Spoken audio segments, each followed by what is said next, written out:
YouTube రామరాజ్యం channel ప్రేక్షకులకు నమస్కారం। ఈ రోజు ప్రధాన అంశం రాజకీయమా నీచమా నీతివంతమా అనే అంశంపై విశ్లేషణ। ఈ విశ్లేషణ మీరు చూసే ముందుగా మీరు నా ఛానల్ను లైక్ చేయండి, ఆ తర్వాత షేర్ చేయండి, ఆ తర్వాత సబ్స్క్రైబ్ చేయండి। మీరు నా ఛానల్ను లైక్ చేసి షేర్ చేసి సబ్స్క్రైబ్ చేయడంతో పాటు ఇంకా నలుగురితో సబ్స్క్రైబ్ చేపిస్తే ఇదే వీడియో 10 నుంచి 20 మందికి వెళ్ళేందుకు మీరే అవకాశం కల్పించినట్టు ఉంటుంది। ఇక అసలు విషయానికి వద్దాం। భారత దేశంలో పలు రాష్ట్రాలు ఉన్నాయి।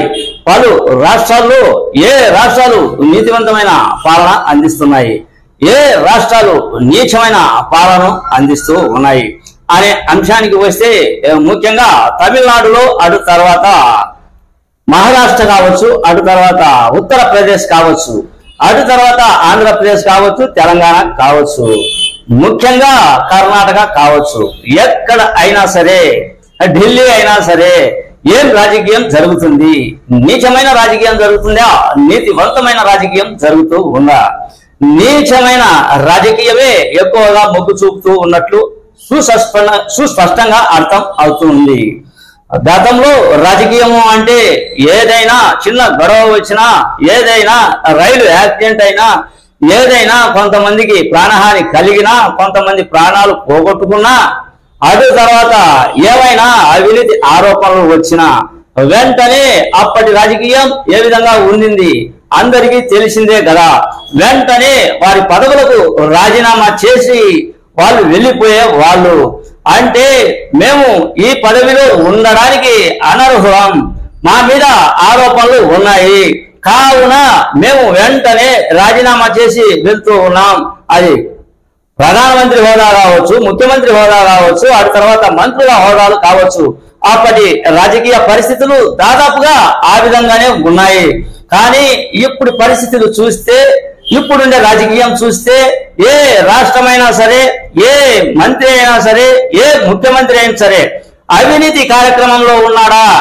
ఆ అవినీతి కార్యక్రమంలో ఉంటే అతనిని జైలుకు పంపాల్సిందే, అతని మీద కేసులు పెట్టాల్సిందే మంత్రుల సైతం అనే రాజకీయం భారతదేశంలో నెలకొంది।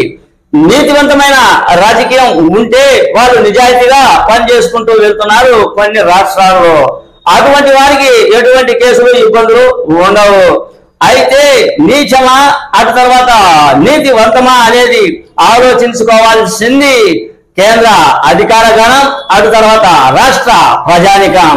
రాష్ట్ర ప్రజానికం అన్ని గమనిస్తూ ఉంటారు, ఎవరు నీతివంతమైన పాలన అందిస్తున్నారు, ఎవరు నీచమైన పాలన అందిస్తూ ఉన్నారు, ఎవరికి మద్దతు పలకాలి, ఎవరికి మనము ఓటు వేయకుండా వెనకంజ వేయాలి అనేది ఓటు ఉన్న ప్రతి ఒక్క యువత కావచ్చు, పెద్దలు కావచ్చు, వృద్ధులు కావచ్చు, మహిళలు కావచ్చు, అందరూ కూడా ఆలోచన చేసేది ఇదే।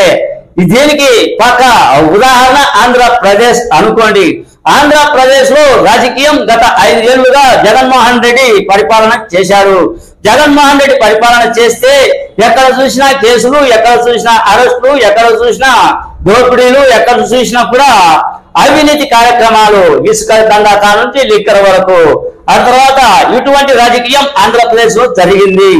ఎందుకో ప్రజానికం గుర్తించారు, మార్పు కోరారు, మార్పు కోరి చంద్రబాబు నాయుడికి మళ్ళీ పట్టం కట్టారు। ఈ ఆంధ్రప్రదేశ్ విషయాన్ని పక్కన పెడితే ఢిల్లీ విషయం ఇప్పుడు పెద్ద చర్చాంశనీయం అయ్యింది।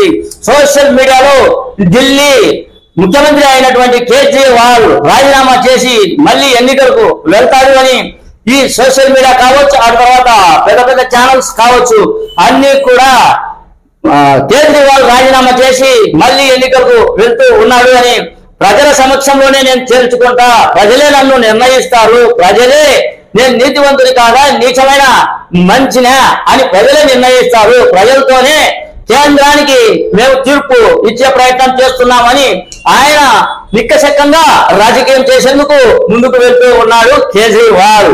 అయితే కేజ్రీవాల్ కూడా అరెస్ట్ చేశారు, జైలుకు పంపారు। ఈ నీతివంతమైన రాజకీయం అనేది నిరూపించుకుంటాడా, నిజమైన రాజకీయం చేశాడు అనేది నిరూపించుకుంటాడా? ఇది నిర్ణయించాల్సింది ఎవరు? ఢిల్లీలోని ప్రజానికం నిర్ణయిస్తారు కేజ్రీవాల్ది కరెక్టా కాదా, ఆ నిర్ణయించేది ఎవరు అంటే ప్రజానికం। ఆ ఢిల్లీ రాజకీయం భవిష్యత్తులో ఏ విధంగా ఉంటుందో వేచి చూద్దాం। ఆ తర్వాత ఆంధ్రప్రదేశ్ రాజకీయం ఏం జరుగుతుంది అంటే వైఎస్ జగన్మోహన్ రెడ్డి మీద అన్ని అవినీతి ఆరోపణలే, ఎన్నో కేసులు ఉన్నాయి. జగన్మోహన్ రెడ్డి కూడా జైలుకు వెళ్ళాడు. జగన్మోహన్ రెడ్డి కూడా జైలు కడ్డీలు ఊసలు లెక్క పెట్టాడు. ఆ తర్వాత ఆయన ముఖ్యమంత్రి అయ్యాడు. మళ్ళీ ఇప్పుడు వాళ్ళ అధికార గణం కావచ్చు, వాళ్ళ మంత్రులు కావచ్చు, ఎన్నో అవినీతి ఆరోపణలు ఎదుర్కొంటూ జైలుకు వెళ్తున్నారు, పరారవుతున్నారు, కనపడకుండా వెళ్తున్నారు. ఎప్పుడు కేసు ఏ విధంగా ఉంటుందో అనేది దిక్కుదోచిన పరిస్థితి అప్పటి వైకాపా ప్రభుత్వంలో ఉండింది. ఆ తర్వాత తెలంగాణ రాజకీయం విషయానికి వస్తాం. తెలంగాణ రాష్ట్రంలో ఏం జరిగింది? ముఖ్యంగా కేసీఆర్ కుమార్తె అయినటువంటి ఆమె కూడా ఓ లిక్కర్ కేసు విషయంలో ఆమె జైలుకు వెళ్ళింది. ఆమె బెయిల్ మీద వచ్చింది. లిక్కర్ కేసు విషయంలో కవిత కూడా నిందితురాలు అని ఆయనను అరెస్ట్ చేశారు. అయితే ఈ పరిస్థితులు ఏ విధంగా ఉన్నాయి అంటే, ఆ రాష్ట్రం కాదు, ఈ రాష్ట్రం కాదు, ఏ రాష్ట్రం కాదు, భారతదేశంలో నీచమైన రాజకీయం చేసిన వాళ్ళకి అరెస్టులు, అటు తర్వాత జైలుకు పోవడాలు ఉంటాయి. నీతివంతమైన రాజకీయం చేస్తే ఎట్టుంటుంది అనేది రేపు ఢిల్లీలో వచ్చే రిజల్ట్ను బట్టి ఉంటుంది అనేదే నా ఈ చిన్న వీడియో. అన్యదా ఇది ఎవరిని తప్పులు పట్టడానికి, ఏ పార్టీని తప్పులు పట్టడానికి నేను ఈ వీడియో చేయలేదు. నాకు ఉన్న అనుభవం, నాకున్న ఆలోచనతో నేను ఈ వీడియో చేశా. తప్పులు ఉంటే క్షమించగలరు. మీ సీనియర్ జర్నలిస్ట్ దేరంగరాజ్ కృష్ణయ్య. నమస్తే.